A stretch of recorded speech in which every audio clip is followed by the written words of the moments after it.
नमस्कार सगळ्यांचं स्वागत आहे स्टडी स्पेस मराठीवर। कालच म्हणजे 8 तारखेला आरआरबीची पॅरामेडिकलची वॅकन्सी आलेली आहे। जागा थोड्या कमी आहेत, 432 एवढ्या जागा आहेत। एरवी जागा ह्या जास्त असतात, थोड्याशा कमी जागा आहेत, पण ठीक आहे। 432 टोटल जागा आहेत। त्यापैकी आपल्याला इथं जास्तीत जास्त जो फोकस आहे तर तो इथं नर्स, स्टाफ नर्स आणि त्यासोबत MPW किंवा मलेरिया इन्स्पेक्टर ग्रुप बी या दोन पदांना थोडंसं फोकस करायचं आहे। बाकी माहिती तर मी तुम्हाला सगळ्याच पदांची सांगणार आहे की कोणत्या पदाला कोणता एज्युकेशनल क्रायटेरिया आहे, त्यानंतर मग सिलेबस कसा आहे, हे सगळंच तुम्हाला मी सांगणार आहे। ठीक आहे, पण आधी आपल्याला काय करायचं त्याची जी पूर्वीची माहिती आहे, म्हणजे फॉर्म आता कधीपर्यंत असणार आहेत, कधीपर्यंत ते सुरू झालेले आहेत, त्यानंतर पे स्केल कसा राहणार आहे, या काही बेसिक इन्फॉर्मेशन जे आहे ते तुम्हाला सुरुवातीला सांगते। त्यानंतर तुमचं एज्युकेशन समजावून सांगते। त्यानंतर पेपर पॅटर्न म्हणजे मार्किंग स्कीम कशी असणार आहे, मार्किंग स्कीम म्हणजे तुम्हाला टेक्निकलला नॉन टेकला कशा पद्धतीने मार्क्स राहणार आहेत, किती मिनिटाचा तुमचा पेपर राहणार आहे आणि किती प्रश्न तुम्हाला राहणार आहेत, आणि त्यासोबत भाषा कोणती असेल, हे सगळं आज तुम्हाला आपल्या या छोट्याशा व्हिडिओ लेक्चरमध्ये माहिती मिळणार आहे। मी ही माहिती तुम्हाला देणार आहे, तर शेवटपर्यंत सगळ्यांनी हे लेक्चर जे आहे तर ते पाहायचं। ठीक आहे, चला तर सुरुवात करूया। तुम्हाला दिसतंय काय काय आहे परीक्षा पद्धती, तर इथं सांगून टाकते, चला उगाच तुमचाही वेळ वाया जायला नको। अभ्यासक्रमाबद्दल तुम्हाला लक्षात ठेवायचं आहे, तुम्हाला पुढे दाखवते मी। 70चं तुमचं टेक्निकलचं असणार आहे, बाकी तुम्हाला 10 असं 30 प्रश्नांमध्ये जनरल अवेअरनेस असेल, विज्ञान असेल आणि मॅथ्स आणि रिझनिंग 10 प्रश्न आला, म्हणजे तुम्हाला विज्ञान सेकंड जीके मध्ये आलं, जनरल अवेअरनेस जीकेचाच पार्ट आहे, तर सगळं आपल्याच एरियाचा पूर्ण हा पेपर जो आहे तो दिसतोय। त्यामुळे तुम्हाला इथं स्टडी स्पेस सोबत कनेक्टेड राहायचंच आहे, कारण की हा पूर्ण एरिया आपला आहे, फक्त मॅथ्स रिझनिंग सोडून।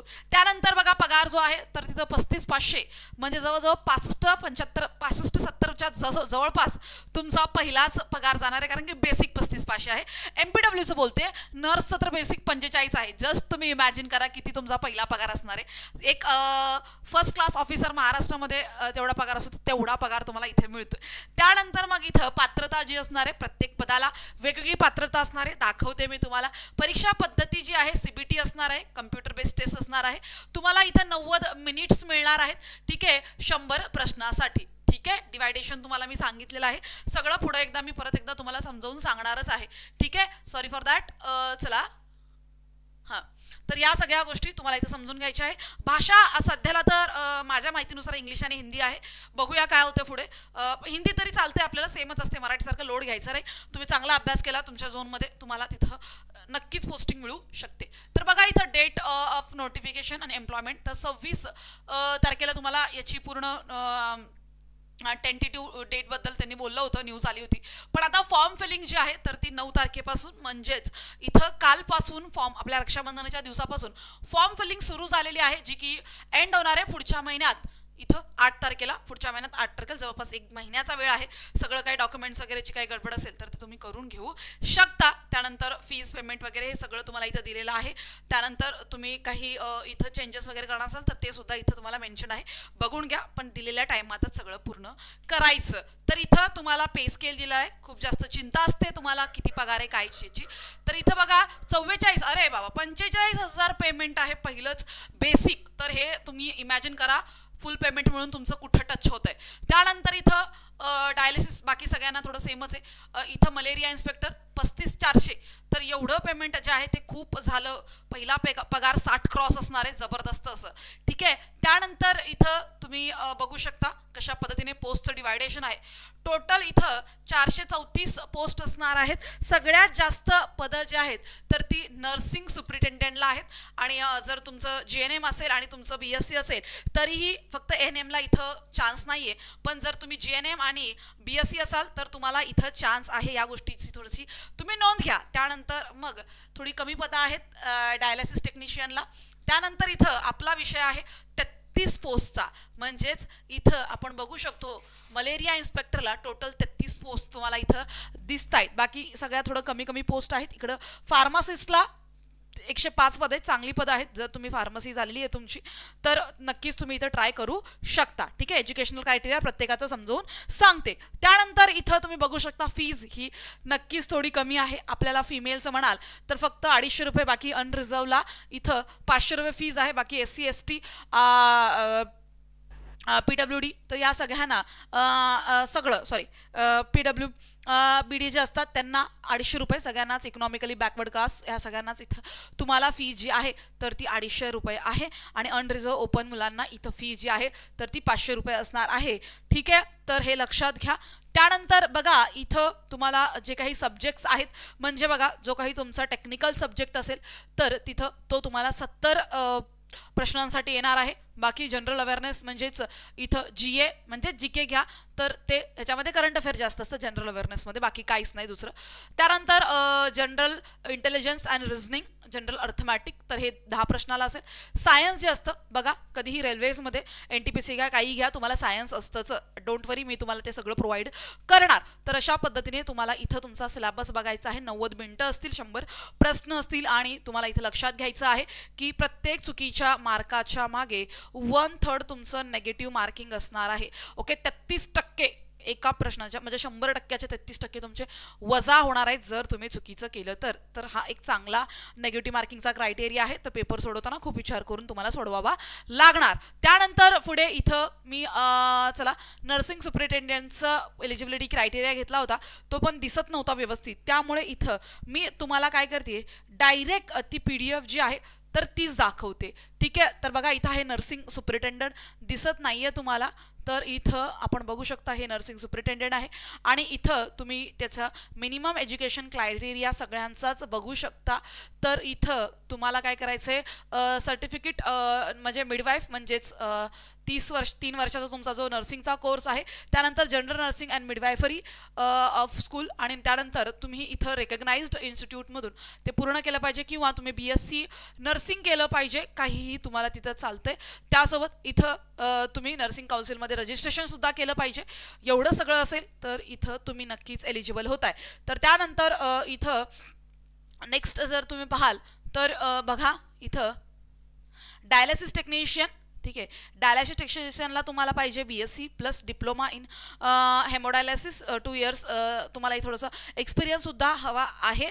त्यानंतर इथं आपला महत्त्वाचा पोस्ट, महत्त्वाचं पद ते म्हणजे बघू शकता रे मलेरिया इन्स्पेक्टर. तर मलेरिया इन्स्पेक्टरचं BSc हवी आहे, पण फक्त इथं केमिस्ट्रीवालेच ॲज अ मेन किंवा मग ऑप्शनल दोन्ही चालतंय. तुम्ही मेन असाल, तुमचा मेन केमिस्ट्रीमधून तुम्ही झालं असेल ग्रॅज्युएशन, किंवा मग तुमचं केमिस्ट्री ऑप्शनल असेल, काही हरकत नाही, फक्त तुम्हाला केमिस्ट्री हवी तुमच्या लास्ट इयरला, दॅट्स इट. कसंही असेल चालतंय. तर एवढं जर तुमचं असेल तर तुम्ही इथं अंडरटेकिंग आहात, तुम्ही इथं एलिजिबल आहात. तुम्हाला 1 इयरचा प्लस 1 इयरचा डिप्लोमा हेल्थ सॅनिटरी इन्स्पेक्टर, जर तुमच्याकडे सॅनिटरी इन्स्पेक्टरचा डिप्लोमा आहे म्हणजे तुम्ही 1 वर्षाचा सॅनिटरीचा कोर्स केला आहे, तर तुम्ही इथं एलिजिबल आहात. केमिस्ट्री तुम्ही मेन विषय असेल किंवा मग तुमचा इथं म्हणजे ऑप्शनल विषय असेल, चालतंय. एवढं तुम्हाला इथं गरजेचं आहे. कळलं तर तेवढं करा, नक्कीच इथं होऊन जाणार. ठीक आहे, तर मग अशा पद्धतीने इथं बाकी बघा. सायन्स जर तुमचं असेल, हे कशासाठी बघतोय आपण, फार्मासिस्टसाठी बघतोय. फार्मासिस्टचा क्रायटेरिया ह्यांनी थोडंसं शिथिल केलेला आहे. फक्त इथं तुम्हाला 12वी सायन्समधून पास असलं पाहिजे, ऑर इक्वलंट डिप्लोमा जर तुम्ही केला असेल रिकग्नाइज्डमधून तरी इथं चालतंय, लक्षात घ्या. त्यानंतर under the rule bachelor degree pharmacy B pharma from the university equivalent register, तर इथं तुमची फार्मसी आणि 12वी चालतंय, किंवा मग ऑरमध्ये दिलेला आहे, जर डिप्लोमा केलाय तरी चालतंय. डिप्लोमासुद्धा चालतंय आणि BScचं ग्रॅज्युएशनसुद्धा चालतंय. ठीक आहे, डिप्लोमा आणि ग्रॅज्युएशन दोन्ही चालतंय. तर ह्या गोष्टी जरा बघून घ्या. ही जी नोटिफिकेशन आहे तर ही नोटिफिकेशन तुम्हाला मी आपल्या टेलिग्राम चॅनलवर टाकते, ऑलरेडी टाकली आहे, परत टाकते. स्टडी स्पेस मराठीचं टेलिग्राम चॅनल याच व्हिडिओच्या डिस्क्रिप्शनमध्ये, चॅनलच्या डिस्क्रिप्शनमध्ये मिळेल. तुम्ही प्रत्येक पदाचं वाचून घ्या. इथं मला जी महत्त्वाची पद आहेत तेवढंच तुम्हाला मी सांगितलं, बाकी सगळ्यांचं तुम्ही इथं चेक करू शकता, सगळ्या गोष्टी चेक करू शकता. आता हे झालं तुमच्या ह्याचं. आता आपण काय करूया, तुमचं सिलेबस जो आहे तर सिलेबस थोडंसं बघूया आपण. ठीक आहे, तर सिलेबस कसा राहणार आहे तुम्हाला त्याच्यावर थोडंसं आपल्याला बोलून घेऊया, म्हणजे थोडंसं तुम्हाला सुद्धा पिक्चर जो आहे तो थोडा क्लिअर होणार. ठीक आहे, एकच मिनिट.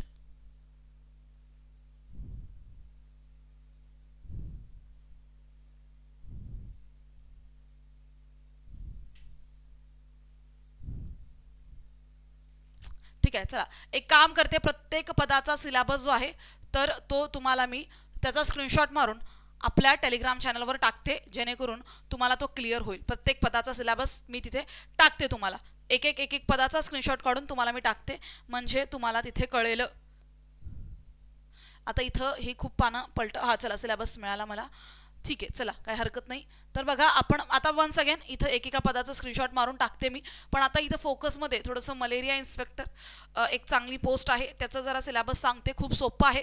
बघा तुम्ही बघू शकता फूड अँड न्यूट्रिशन याची आपल्याकडे एवढी भारी PDF आहे. MPWच्या मुलांना माहिती आहे, ज्यांनी आपली सॅनिटरीची बॅच घेतली त्यांना सुद्धा माहिती आहे. आणि पोषण माझा एक बाई हात का केले, तर आपण न्यूट्रिशन आणि डायटिक्स हे कंप्लीट केलेलं आहे. तुम्हाला सगळ्यांना माहिती आहे, आपण नवी मुंबईमध्ये खूप गोष्टी याच्यावर केलेल्या आहेत.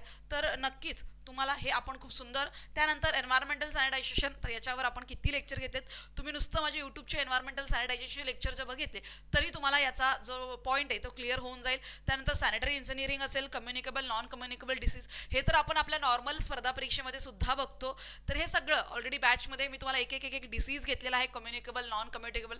त्यासोबत याच्यावर एक इंडिव्हिज्युअली लेक्चर आहे, नोट्स आहे. तुम्हाला इथं कोणत्याही पुस्तकाची गरज बिलकुल पडणार नाही, अशा पद्धतीचं आपल्याला सगळं मटेरियल प्रोव्हाइड होणार आहे. त्यानंतर हेल्थ आणि स्टॅटिस्टिक्स, तर हे सगळं जे आहे स्टॅटिस्टिक्स आहे, डेमोग्राफिक स्टॅटिस्टिक्स आहे, हे सगळं आपण कव्हर केलं.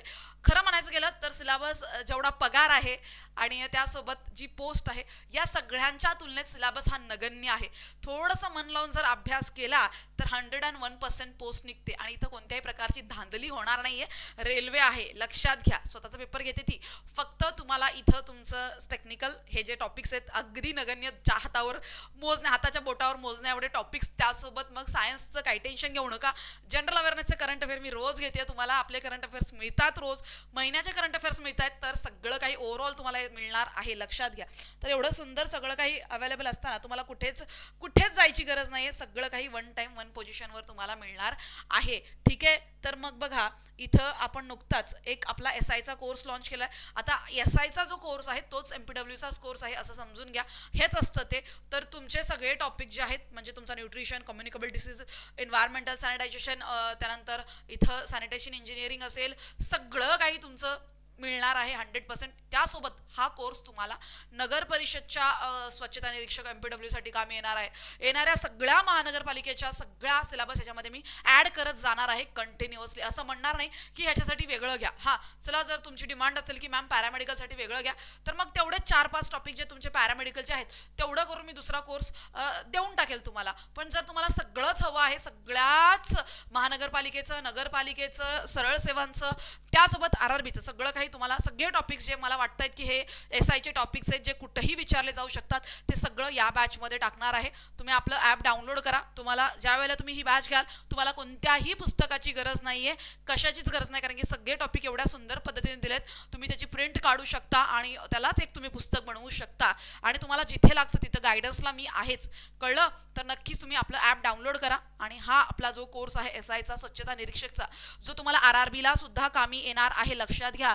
महानगरपालिका, नगरपालिका सगळ्यांना सगळे टॉपिक्स, जे काही नवीन टॉपिक प्रत्येक महानगरपालिका, नगर परिषद, RRB इंट्रोड्यूस करेल ते तुम्हाला या बॅचमध्ये मिळणार आहे. ओके, चला थँक्यू सो मच. थांबूया इथेच.